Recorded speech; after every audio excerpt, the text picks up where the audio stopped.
ஓம் சாய்ராம், ஜெய் சாய்ராம். எல்லாரும் நல்லா இருக்கணும், எல்லாருக்கும் நல்லதே நடக்கணும்.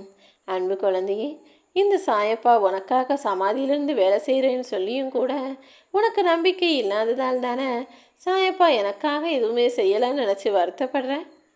நீ எதை நினச்சி வருத்தப்படுறியோ, எது நடக்கலைன்னு நினச்சி வேதனைப்படுறியோ, எது கிடைச்சா நல்லா இருக்கும்னு சந்தோஷப்படுறியோ, அதை நிச்சயமாக நான் உனக்கு கிடைக்க செய்வேன் என் செல்லமே.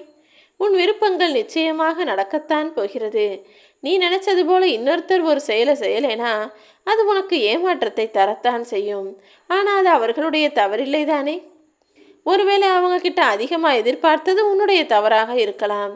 அவங்களுக்கு நிஜமாவே என்ன மனசு இருக்கு, அவர்கள் எப்படிப்பட்ட செயலை செய்யக்கூடியவர்கள் என தெரிந்து கொள்ளாமல் நீ அவர்களிடம் அதிகமாக எதிர்பார்ப்பை வச்சுட்டு அவங்க ஏமாத்திட்டாங்கன்னு சொன்னால் அது முறையாக இருக்காது என் தங்கமே. அதே நேரத்தில் நீ ஒருவரை முழுவதுமாக நம்புகிற, அவங்களுக்காக என்ன வேணும்னாலும் செய்ய தயாராக இருக்க. ஆனால் உனக்காக அவரால் மாற முடியவில்லை என்றால் வாழ்நாள் முழுக்க அவர் உன்னை விரும்பும் நபராக நிச்சயமாக இருக்க மாட்டார்.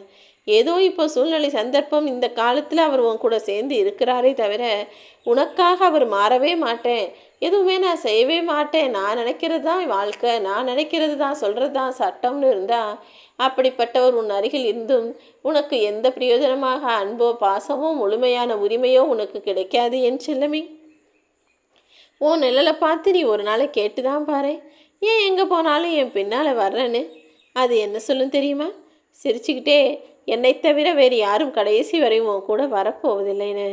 ஏன்னா மனிதர்கள் எப்படி இங்கு தனியாக பிறந்தார்களோ அதே போல இந்த உலகத்தின் கடைசி காலம் வரைக்கும் ஏதாவது ஒரு காலகட்டத்தில் தனியாகத்தானே விடப்படுகிறார்கள்.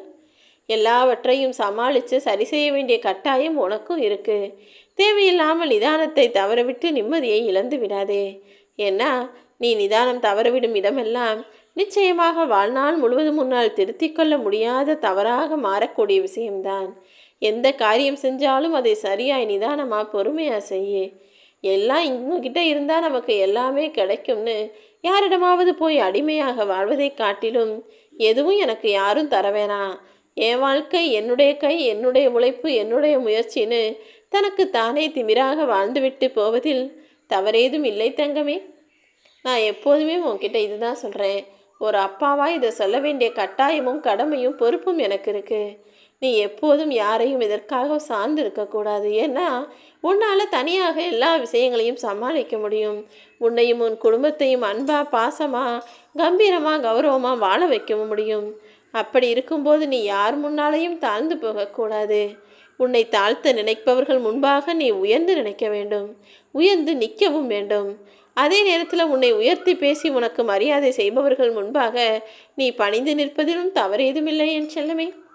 யார் உன்னை எப்படி நினைக்கிறாங்களோ அதுக்கு ஏற்றாற் போல நீதானே நடந்து கொள்ள வேண்டும்.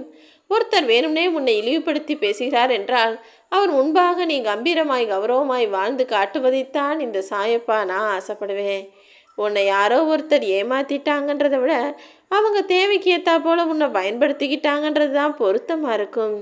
நீதான் ஏமாளியாக இருந்துள்ளாயே தவிர அவர்கள் காரியத்தை சாதிக்கும் காரிய சுயநலவாதியாகத்தானே இருந்திருக்காங்க. ஆக மொத்தத்தில் தவறு யாருடையது? நீ தான் கொஞ்சம் புத்திசாலித்தனம் இல்லாமல் இருந்து ஏமாந்து விட்டாய். பரவாயில்ல, இனிமேலாவது கவனமாக இருந்து கொள் என் செல்லமே.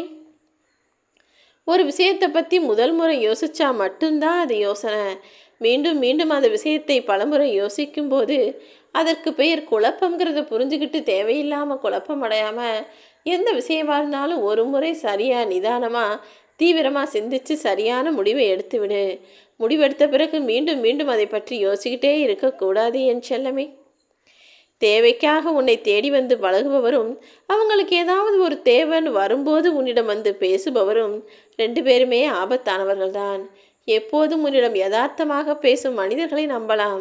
ஆனால் தேவைக்காக மட்டுமே உன்னை தேடி வரும் மனிதர்களிடம் நீ கொஞ்சம் கவனமாக தான் இருக்கணும்.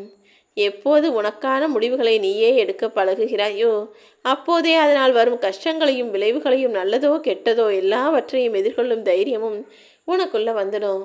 அதனால தான் தைரியமும் துணிவும் கொண்ட என் பிள்ளையாக நீ மாறணும். உன் வாழ்க்கைக்கான விஷயங்களையும் உன்னை சுற்றி நடக்கும் விஷயத்திற்கான முடிவுகளையும் நீயே எடுக்கணும்னு நான் சொல்கிறேன். ஒரு சில ஆண்கள் எவ்வளோ வயசானாலும் தன் மனைவி கிட்ட கேட்டு தான் ஒரு விஷயத்தை முடிவு செய்வாங்க. அதே போல் தன் கணவர் எது சொன்னாலும் சரியாக இருக்கும்னு சில மனைவியும் நம்புகிறார்கள். அந்த இடத்தில் எப்போதுமே புரிதல் நிலைத்து இருக்கும்.